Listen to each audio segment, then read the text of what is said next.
Hello and welcome to the Horror Hangout, a podcast where film fans look at the best and worst and increasingly some brand new horror films and have a lovely chat about them. My name is Andy Conduit-Turner and I am joined here today by director, writer, even a cheeky little bit of the star of Delivery Run, Joey Palmroos. Joey, how you doing? Hey, how's it going, Andy? Yeah, very good. Thank you. All the better for chatting to you, and thank you for sharing a little bit of delivery run with us. Yeah, of I course. understand. We'll hit the important dates on everyone's calendars before we do. No need to get this into the last 2 minutes, everyone. It's coming to streaming in the UK at time of recording next Monday, the 6th of October, right? Yeah, I believe so. That's the Yeah. case. Yeah, excited for people in the UK and excited for myself for hearing what the audience has to say, get in front Yeah. of people out there. Well, slight spoil, no story spoilers, but opinion spoilers from me. I enjoyed it. It was fun. Had a lot of fun with this Oh, one. I got to watch oh, it. Yeah, okay. I got to watch it just yesterday, so it's fresh in my mind. Before we talk a little bit more about Delivery Run, though, let's hear a little bit more about you, Joey. I imagine some of our listeners it'll be Mm, their first time encountering you. Looking at your IMDb, it appears you've sprung into the feature world and you're busy. You've got stuff coming out right now, and this year you've got stuff coming out next year. Where yeah. did where did where did life begin for you as a filmmaker? Something that you always wanted to do, or has Oh, it found you?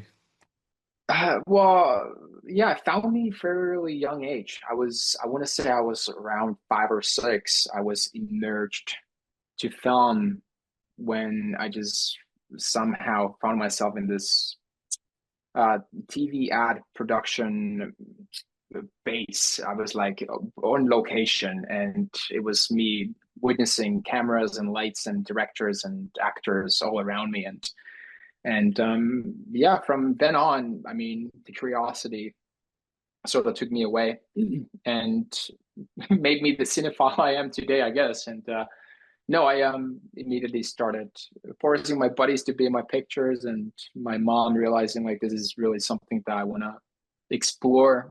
And I had very supportive parents, so got to got to apply for film school, and while doing that, explore world of commercials for a while. And after film school, doing commercial directing for about like 12 years. That was great. And fighting, the smallest little curiosity, even in, I mean, I love visual storytelling, but like even in the dullest of how to make a coffee mug Mhm. interesting, it's something that always piqued my interest because I think in the end of the day, like it's, everybody says filmmaking is problem solving. That is very much true. And at the same time, I think for me, it's like, it's one big magic trick, especially indie filmmaking.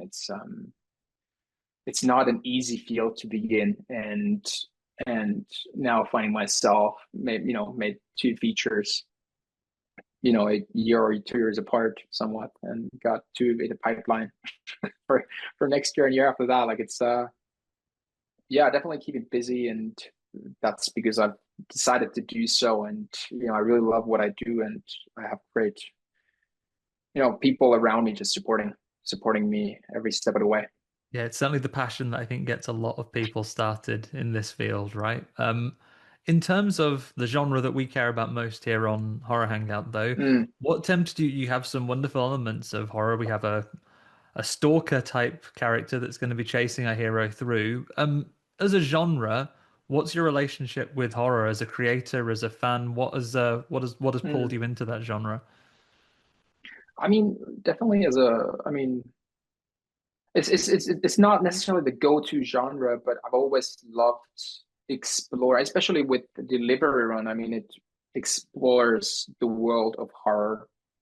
There's elements of horror Mhm. throughout the film, here and there, drizzled nicely, and not fully emerging in horror, but exploring them. And I mean, the film is an action thriller, and it's food delivery guy getting harassed by this menacing snowplow in Mhm. backcountry Minnesota. That itself says a lot, I think.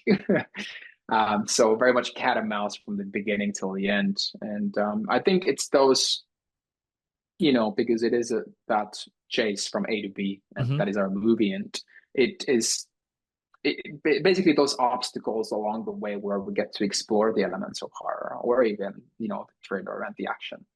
Yeah. Um, But yeah, I wanted to not maybe fully immerse myself just with horror, but have horror as an element, and then therefore really highlighting it when there was a chance to lean that way, if Yeah, that makes and sense. yeah, without spoiling any scenes or anything, it does definitely go from moments where there's some comedy, there's some great character interaction, and then going to particularly some scenes when our hero is in close proximity with this snowplow driver that's chasing after him, that we get some quite intense and quite like creepy moments of horror, like when he visits the house, for example. But Yeah, for the benefit of everyone listening along, let me give you the official line of Delivery Run. So, synopsis is as follows: Outsmart or be overtaken. A food delivery driver caught in a deadly chase in icy Minnesota wilderness, pursued by a crazed snowplow driver for unknown reasons, facing life-threatening situations and forced to outsmart his relentless pursuer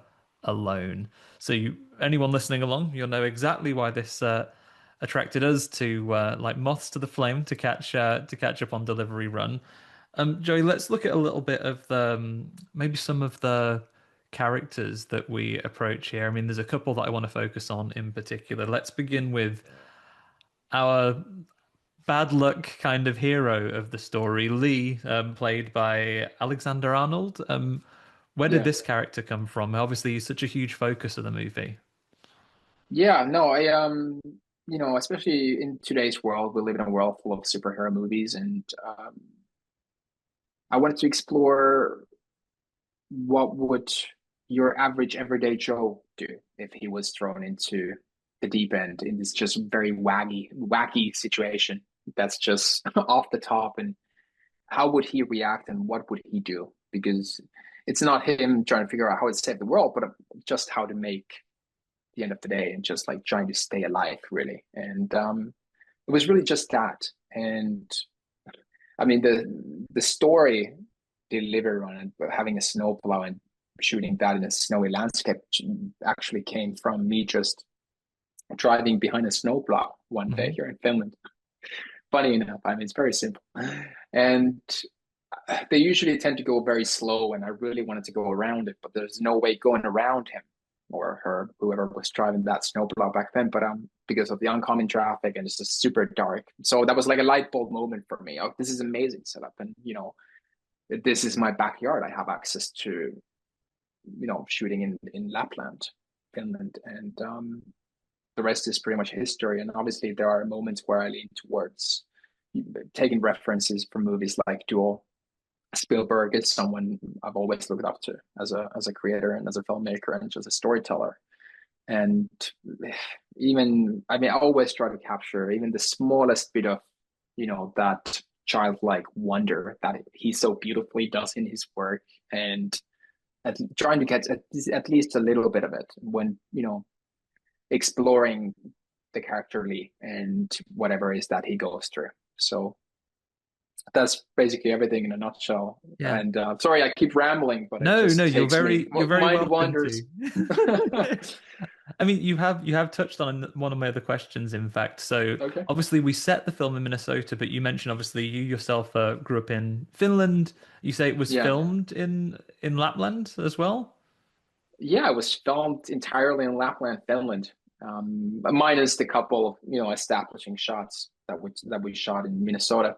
Yeah. So is But the that an entire interesting? film is actually Oh, sorry, go ahead.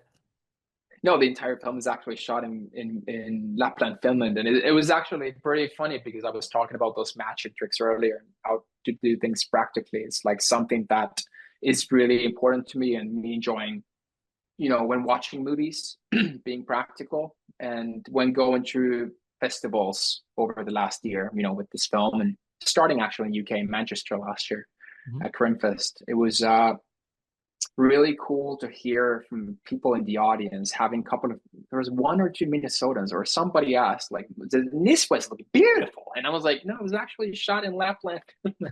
And this kept happening and people kept asking and having Minnesotans in the audience in Utah and Nevada, and we're going to Sitges in a couple of weeks. I'm just stoked about that. So it's been funny to know that okay, we managed to sell it, and that as Minnesota. Yeah. No, it is interesting as well. And was the choice to set it in Minnesota to get some appeal from, large audiences in the US? Was there any temptation to set it in Finland itself?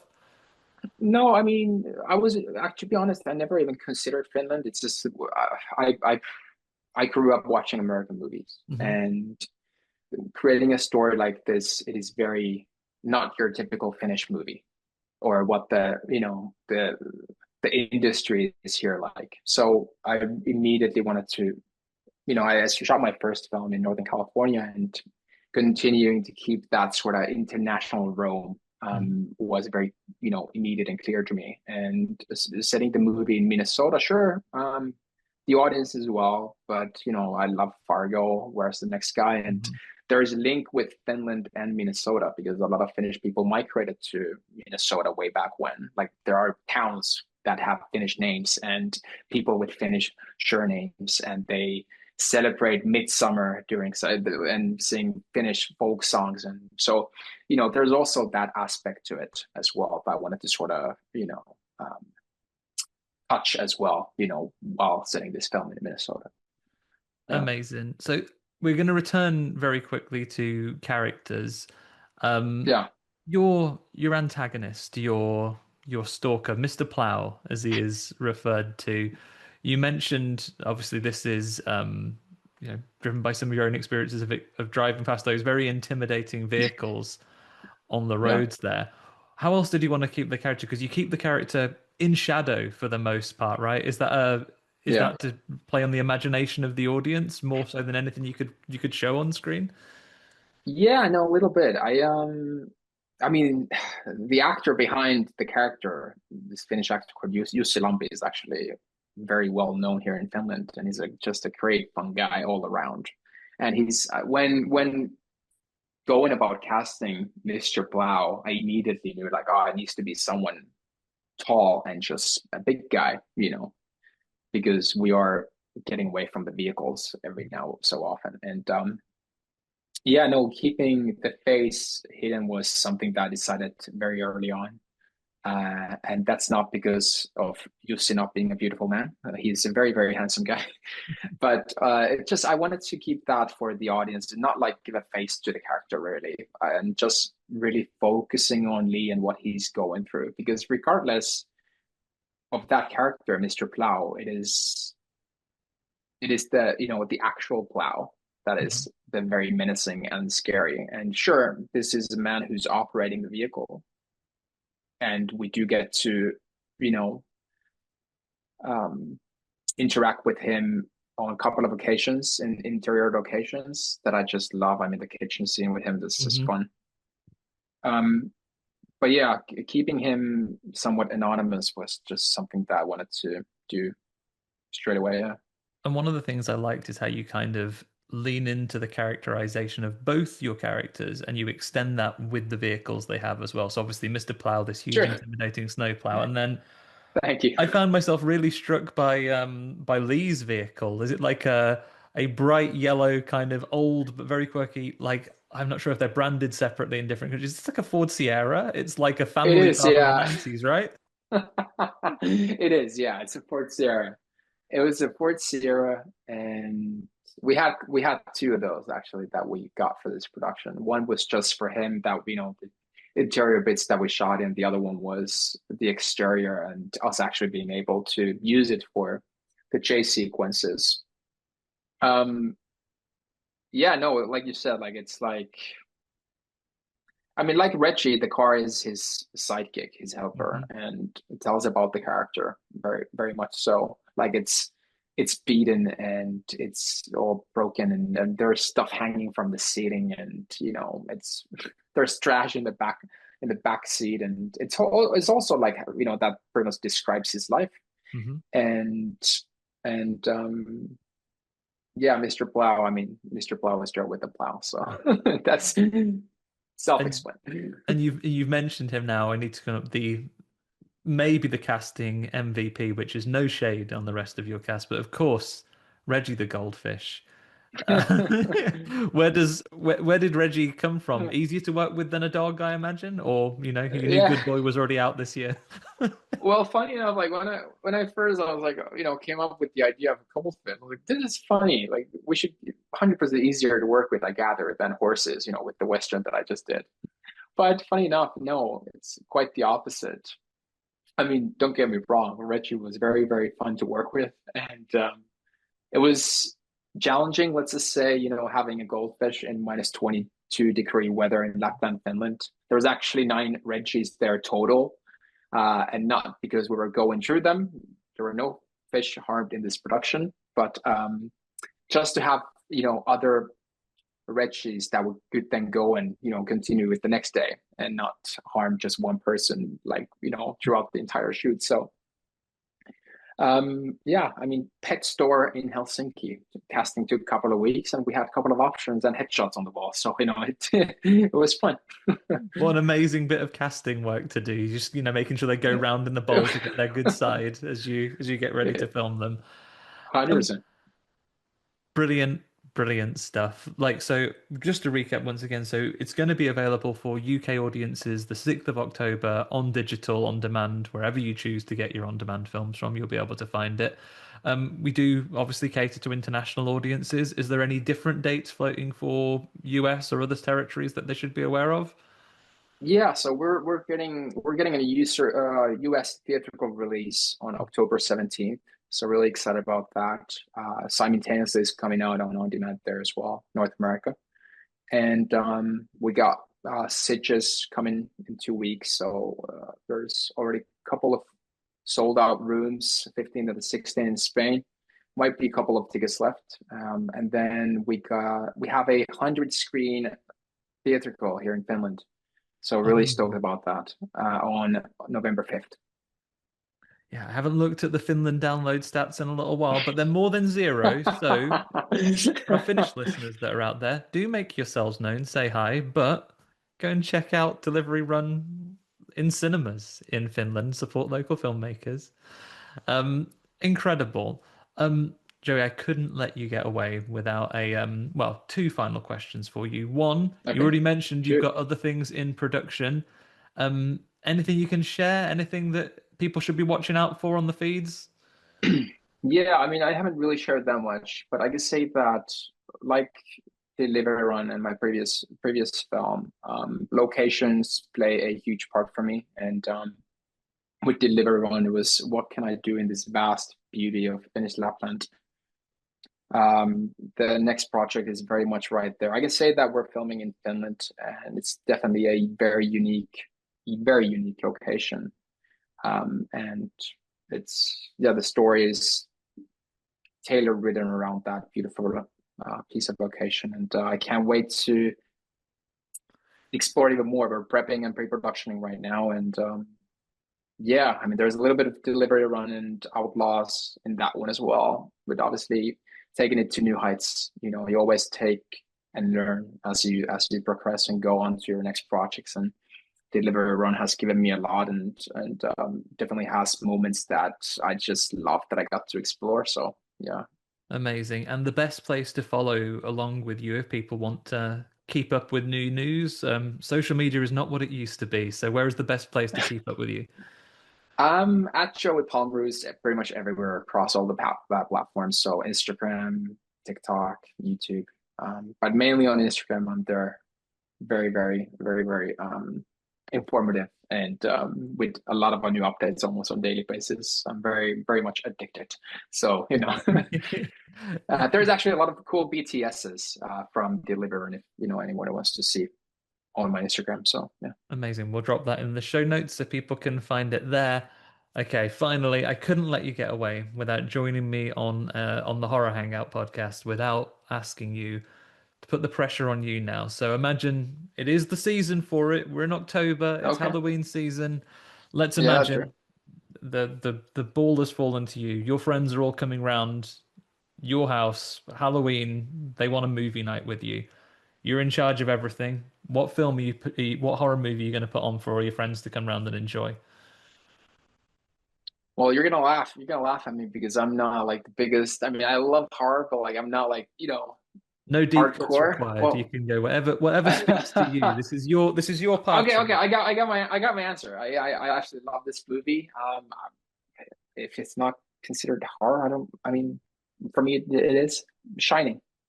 Yeah, that's fine. That's Is allowed. that fine? Is that fine? That's allowed. Yeah, go on, a Stephen King book. Yeah, Yeah, yeah, you're here's fine. Johnny. I mean, that's fucking crazy. And the maze, come on. Yeah, and good. I mean, good setting. If people are coming to you in Finland as well, you've got the weather for it Exactly, this time of exactly, year as well, right? exactly. Yeah. Yeah, there's no there. I can guarantee, and this is a hard thing to say on the internet. No judgment is coming your way for suggesting The Shining as a horror movie. You're fine. Hopefully not. Hopefully not. Amazing. Well, Joey, thank you for spending a few minutes with us. Everyone else, thank you for listening. Go and check out Delivery Run in your local cinemas, in on demand as of Monday, the 6th of October. And, stay tuned to us for more.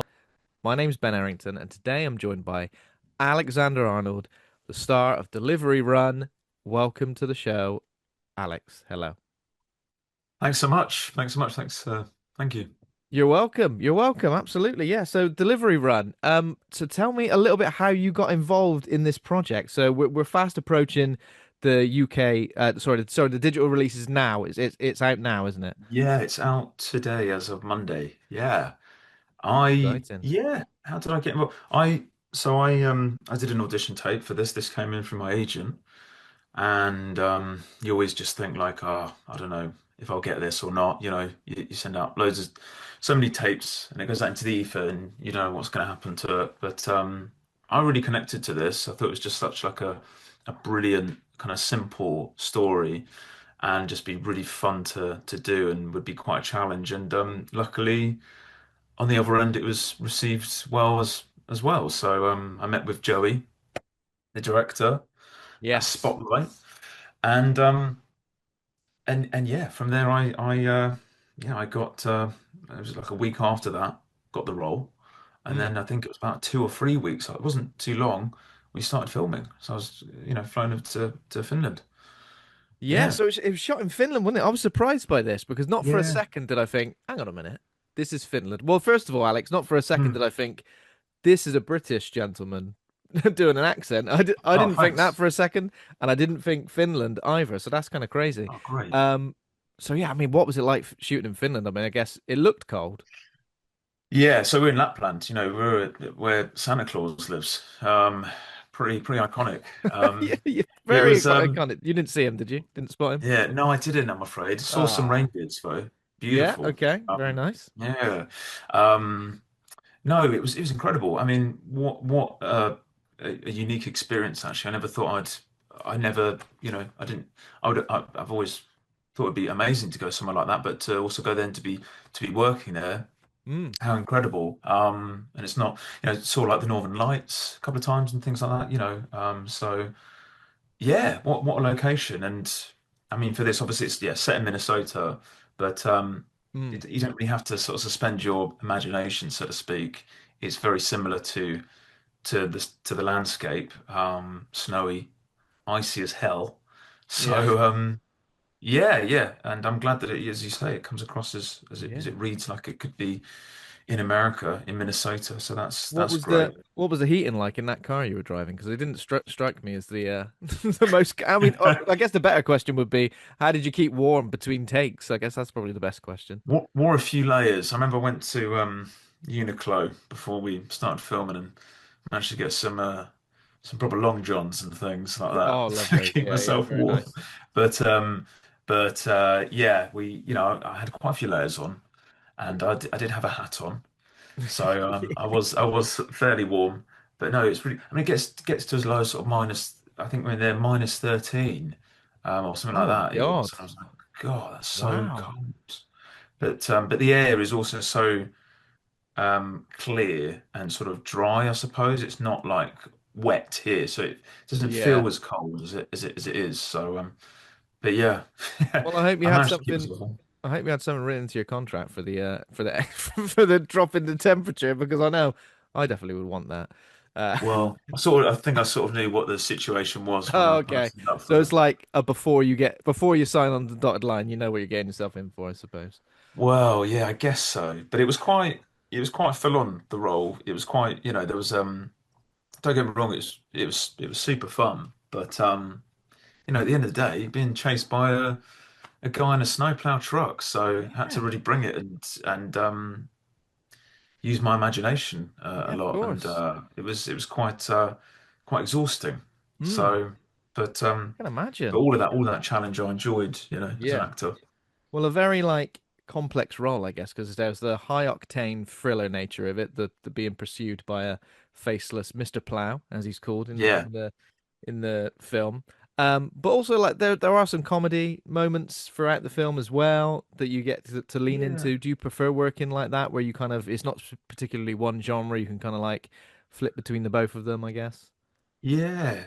I mean, I think I quite not that I've really done much comedy on like film and stuff, but I think I naturally try and I think it's just because I'm just not that serious as a person. I try and make things funny, but I try and find the humor and stuff anyway, I suppose. And but also like the films I like really kind of blend genres as well, and I think Mm. that's always really interesting. So yeah, yeah, there was yeah, there's quite a few funny moments in this film actually, isn't there? It's Yeah, yeah, yeah. Well, that's the thing. When I first started watching the film, it was quite upbeat, and you kind of thought, oh, I see what kind of film I'm going to be in for. And then after a while, you're like, oh, well, absolutely not. yeah. I was feeling for you, but also the fish that goes along for the ride with you as well. Reggie, yeah. Reggie, big Reg, little Reg, He was, to actually. be fair, I say I was acting a lot of this on my own, but he was a good scene partner, and he did a lot of his acting out of Yeah. that plastic bag. So he was pretty good, to be fair. Yeah, It's we had like six different fish actually to yeah, which w- was Reggie, and they all had their own methods, So they were all good at different emotions. Is that what we're saying? different emotions, they could do different accents. They're pretty talented, to Oh, be fair. okay. A lot better than me, but Well, I mean, I'm not going to pass judgment on that. That's six different fish. I hope they're all alive and well after yeah, you I'm can't sure they're confirm. doing all right now. Yeah, I'm trying to Yeah. think how long. I mean, we shot this. Um, Oh, it was a little what while was ago. it? It wasn't this year. It was last year in February. So I'm just trying to think, like, how long do goldfish live for? I'm assuming you didn't keep in touch then, if that's what you're saying. I mean, they kept quite separate to me. Do you know what I mean? They didn't want to talk to me between takes and stuff. So I just didn't Snobs. really know if it was a good time to get like what their number was and like Instagram page and stuff. But I didn't write any questions down about the fish, and then I'm glad you mentioned. Oh, Reginald. Uh, oh, Reginald, yeah, oh, Reggie. Reginald. What was it like working with the director, Joey? Then, how was that? Yeah, Joey's amazing. Like I've never. I mean, Joey doesn't just want to be like a writer and a director, which is like a feat of its own, really. He really wants to like. He's really passionate about each project he does, and he really wants to sort of drive each film he does on all fronts. So I've never really like met a filmmaker like that who's sort of firing off on all cylinders. So and I mean, just generally like he loves movies and he's so excited, and he's like a little kid. Like when he's watching something, he loves it. He was so happy with all the kind of explosions and stuff and things like that.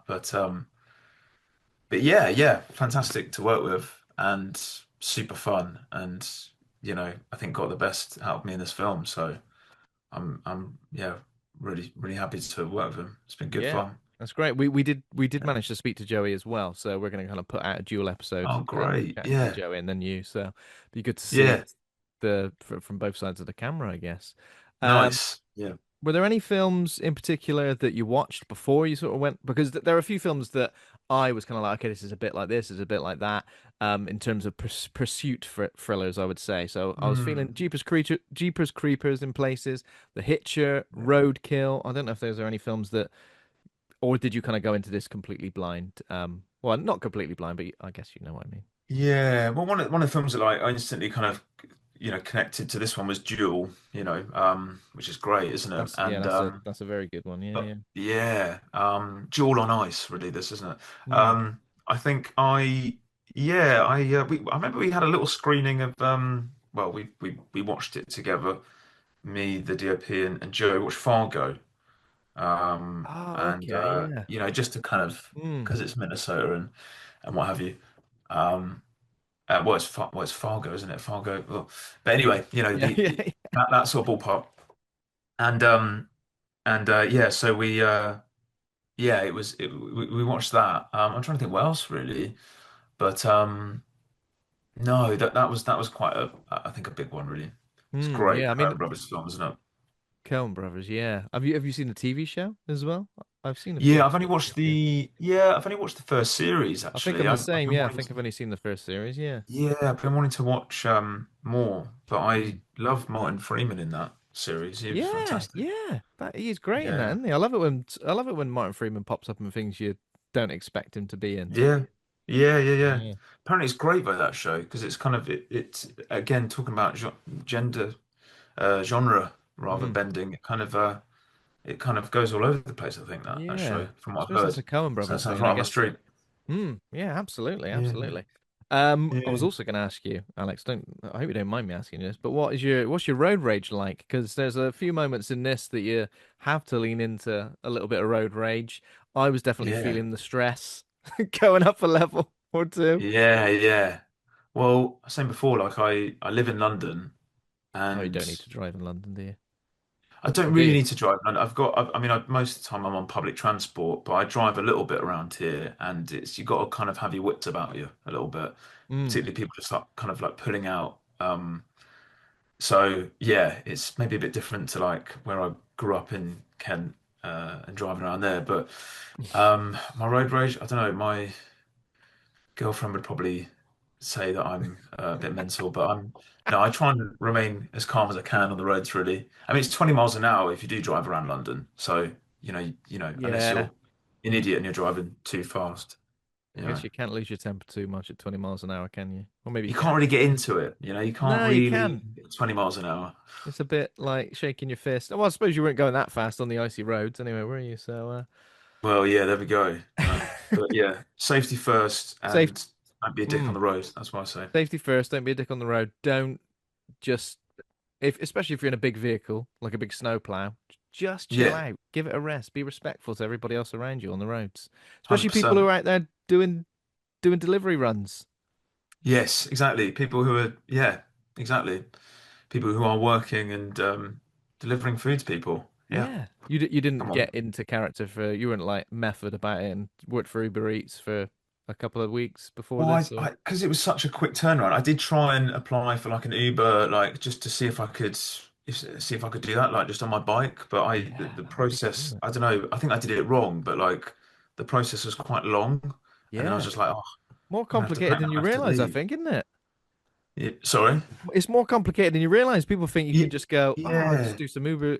I would have yeah. absolutely loved to have been a fly on the wall when if you were getting a maybe a soft telling off for doing something wrong and you said, well, the thing is, I'm actually an actor and this is this is just a All research, all right. Yeah, I ate your food, but come on, all right. I actually ate the food because it was great. I've always wanted to do that, but oh wow. So the UK Yeah, premiere was at Grimfest, wasn't it? I've got here. So UK premiere at that's Grimfest. right. Any more festival screenings before? So it's 17th in the US, theaters and digital. We're out now in the Yeah. UK. Any more festival slots coming up at all for this? We've got Sitges. Oh, So lovely. in Oh, Spain, in I think it's the 14th, don't quote me on this. No, the 15th and 16th of October, so not long away at all. So that's gonna be fun, and that's a great festival, particularly for the sort of horror thriller genre. So hmm. yeah, looking forward to that.